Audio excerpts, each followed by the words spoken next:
2025 நிலவரப்படி இந்தியா மற்றும் சீனா ஆசியாவின் மிகப்பெரிய இராணுவ சக்தி கொண்ட இரு நாடுகளாக இருக்கின்றன.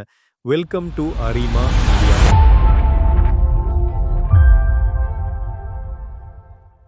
சீனாவுக்கு சுமார் 20 லட்சம் செயலில் உள்ள படைவீரர்கள், இந்தியாவுக்கு 14 லட்சம் படைவீரர்கள் செயல்படுகின்றனர்.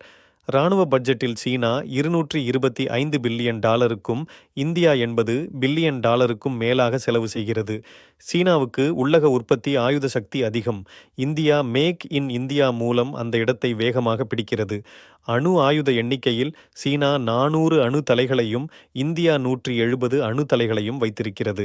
சீன விமானப்படையில் 3200க்கும் மேலான விமானங்கள் உள்ளன. இந்தியாவுக்கு 2200 அளவுக்கு போர் விமானங்கள் உள்ளன.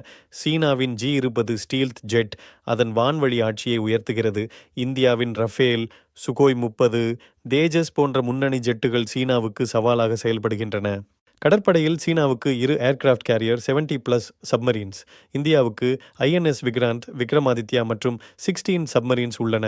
ஹைப்பர்சானிக் மிசைல் DF-17 மூலம் சீனா முன்னிலையில் இருந்தாலும், பிரம்மோஸ் போன்ற உலகின் வேகமான குரூஸ் மிசைல் இந்தியாவுக்கு பெரும் பலம். இந்திய இராணுவம் யதார்த்த போர்திறனில் அனுபவம் மிகுந்தது. சீனாவுக்கு ரியல் வார் அனுபவம் குறைவாகவே உள்ளது. LAC எல்லையில் ட்ரோன், செயற்கைக்கோள், சைபர் கண்காணிப்பு மூலம் இரு நாடுகளும் 24 மணி நேரம் கண்காணித்துக் கொண்டிருக்கின்றன. மூலதனமும் எண்ணிக்கையும் சீனாவிடம் கூடுதலாக இருந்தாலும், கூட்டாண்மை மற்றும் போர்திறன் அனுபவத்தில் இந்தியா வலுவாக இருக்கிறது. ஆக இந்தியா சீனா இராணுவ சக்தி போட்டி ஆசிய சக்தி சமநிலையை தீர்மானிக்கும் மிக முக்கிய காரணமாக தொடர்கிறது. இந்த மாதிரி பயனுள்ள தகவல்களை தெரிந்து கொள்ள அரிமா மீடியா சேனல் சப்ஸ்கிரைப் பண்ணுங்க.